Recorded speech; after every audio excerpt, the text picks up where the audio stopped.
प्रेम म्हणजे प्रेम असतं. तुमचं आमचं सेम असतं. प्रेमाचा सप्ताह म्हणजेच व्हॅलेंटाईन वीक सध्या सुरू आहे. त्यामुळे इतर सर्वसामान्यांप्रमाणे तृतीयपंथींनाही प्रेम होतं का?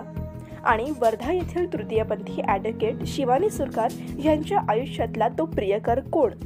आताही त्यांच्या आठवणी त्या कशा जपत आहेत जाणून घेऊयात. प्रेमाबद्दल जर बोलायचं झालं तर प्रेम कुणावरही कुणालाही होऊ शकतं. ज्याप्रमाणे स्त्रियांना पुरुषांबद्दल भावना असतात व आकर्षण असतं, त्याचप्रमाणे तृतीयपंथीयांना देखील पुरुषांबद्दलच प्रेम व आकर्षण व तेवढ्याच भावना असतात.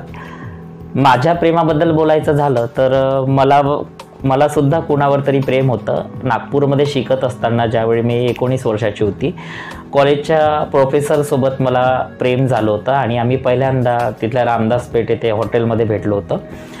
त्यानंतर प्रत्येक व्हॅलेंटाईन डे जो आहे आम्ही कुठेतरी चांगल्या हिल स्टेशनवर मोठ्या हॉटेलमध्ये जाऊन साजरा करायचो आणि एकमेकांना लाल गुलाबाचं फूल देऊन आपली प्रेमाची भावना व्यक्त करायचो. 2007 ते 2013 पर्यंत आमचं रिलेशनशिप होतं. आम्ही एकमेकांना खूप लाईक करायचो. त्यानंतर माझ्या सख्ख्या भावाचा कुठेतरी माझ्या प्रेमाला विरोध होता आणि तिथे कुठेतरी आमचं ब्रेकअप झालं. त्यानंतर ब्रेकअप झालं तर असं झालं की आजपर्यंत आम्ही त्यानंतर भेटलो नाही आणि एकमेकांना संपर्क साधण्याचा देखील प्रयत्न केला नाही. आणि आजही मी कुठेतरी त्याला मिस करते. प्रत्येक व्हॅलेंटाईन डेला त्याच्या फोटोवर गुलाबाचं फूल ठेवते आणि माझ्या प्रेमाच्या भावना व्यक्त करते. त्यानंतर सोसायटीला माझा हाच मेसेज राहील की तृतीयपंथीयांना देखील तुम्ही स्त्रियांचाच दर्जा द्या, कारण त्यांना पण स्त्रियासारख्याच भावना असतात. त्यांचं पण रक्त लाल, तुमचं पण रक्त लाल.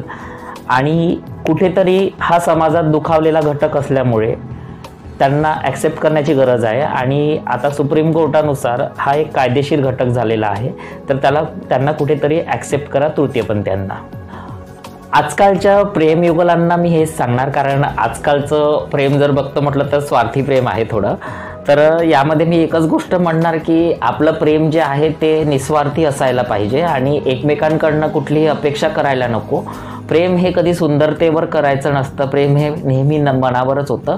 तर प्रेम करायचं झालं, प्रेमयुगलांना मी हेच सांगणार की एकमेकांना घेऊन चला, ॲडजस्ट करून चला. त्यांच्याकडे काही प्रॉब्लेम्स तुम्ही समजून घ्या, तुमच्याकडे काही प्रॉब्लेम्स ते समजून घेतील, बस.